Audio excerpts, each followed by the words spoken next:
Cyberpunk features a really deep character skill system that truly lets you take on challenges the way you want. This is then powered up by a really diverse set of weapon types and upgrades that will bring your version of V to the true next level. What's up everybody, welcome back to another Cyberpunk 2077 video, and today let's talk about 3 amazing build ideas that you absolutely must try out when you get your hands on the game. In this video we will dive in with an extremely brutal shotgun build based around dismemberment and high charge up damage with a tech shotgun, a stealth assassin that can take down unsuspecting targets even when they are behind walls, and finally a Netrunner specialized in mass hacking and enemy disables. As always, if you enjoyed this video at any point, don't forget to leave a thumbs up on it, and let's jump right into it. Of course, it goes without saying that many of these builds will require quite a bit of perk investment to get them going, but you will eventually reach that point and truly feel powerful.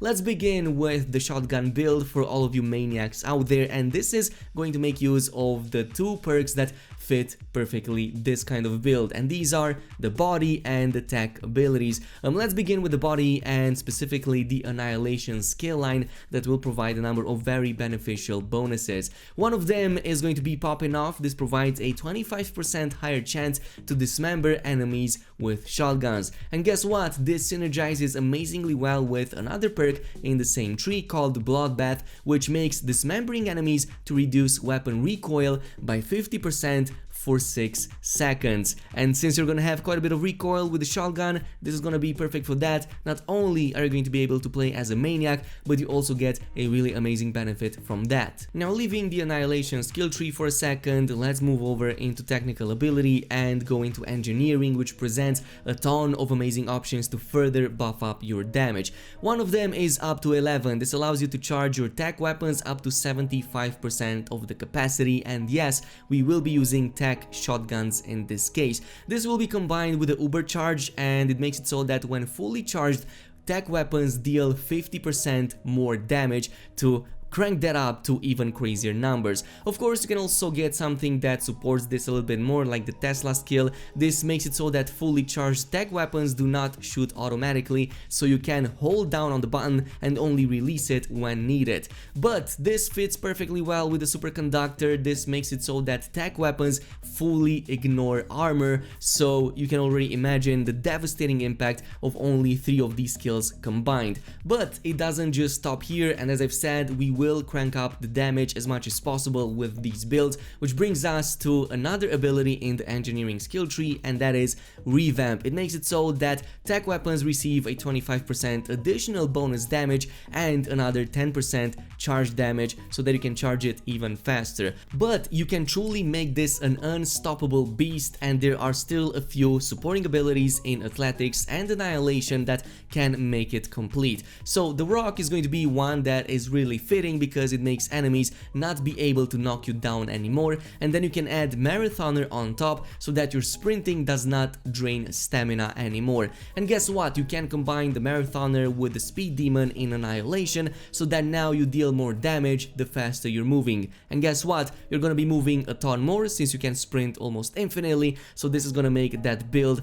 that much more crazy. We should probably even call this the Doom build, since you're kinda like a fast speeding demon that can't be stopped, kills everything with dismemberment. So yeah, it kinda sounds a bit like that, except it is in Cyberpunk. The next one is going to be the max crit stealth sniper that I will actually work towards from the very beginning of the game. This makes use of the cool and the reflexes perks with many of their skill lines that will buff up, of course, the stealth damage, and finally damage with sniper rifles. Let's begin with the cool perk category. Going over the stealth skill line, we have 2 amazing perks called Silent and Deadly 1 and 2, and this is going to increase damage done by silenced weapons by 25% each while sneaking, so in total 50% from just investing 1 point in each of these abilities. From that point on, we would be moving into the Cold Blood skill tree and using a perk called Frozen Precision to increase headshot damage by 50%, which already brings us the headshot damage to 100%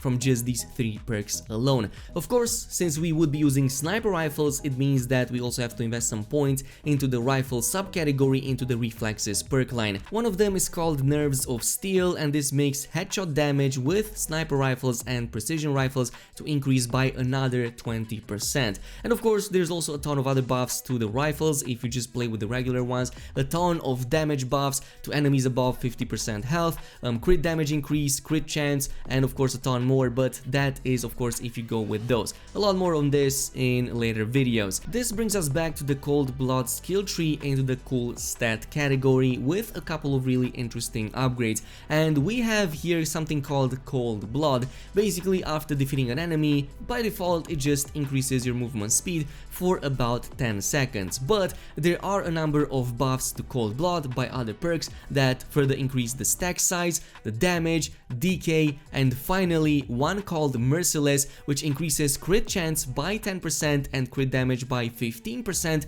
while Cold Blood is active, so you're gonna have this almost all the time, which means more crit damage, more crit chance. Other situationally great passive perks can be again found in the stealth skill tree. One of them is called Strike from the Shadow, increases crit damage by 15% while sneaking. Then there's Sniper, headshot damage from outside combat increases by 30%, and then from the shadow upon entering combat, crit chance increases by 25% for 7 seconds. So again, these will benefit you both inside combat and outside of the combat, and also when sneaking. Finally, this brings us to the third build idea on the list, and I do know that there's quite a number of Netrunners out there.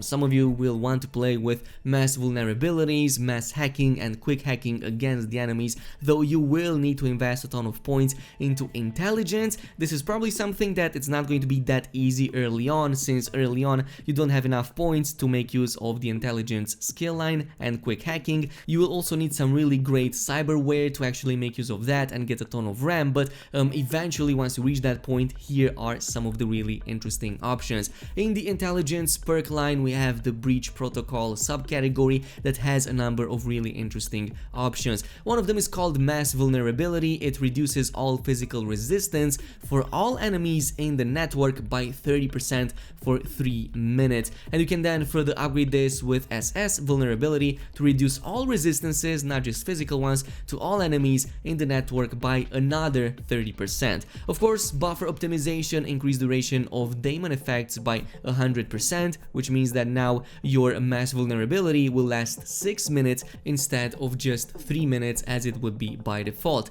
But then we would be moving into quick hacking with quite a number of really awesome abilities, one of which is called Bloodwear. Quick hacks deal 10% more damage, and it can be leveled up to 3 times to deal 30% damage instead of just 10, which can then be also synergized with Subliminal Message. Quick hacks deal 50% more damage to unaware targets, so you will be using quite a bit of stealth in this case as well. Now remember how we said that we would be spreading all of these hacks to multiple targets? Well, here is where the Plague perk comes into play. It makes quick hacks to spread to 1 additional target, and furthermore, if you combine it with diffusion, quick hacks spread distance is increased by 2 times. Of course, there's a lot of supporting abilities in there too, like for example, there's something called Biosynergy that allows RAM to recover during combat at a rate of 1 RAM every 10 seconds, so in about 1 minute you can get more than enough RAM to fully use it. And there's also like a ton of others, like for example I Spy to reveal other enemy Netrunners in case they might be going up against you, so that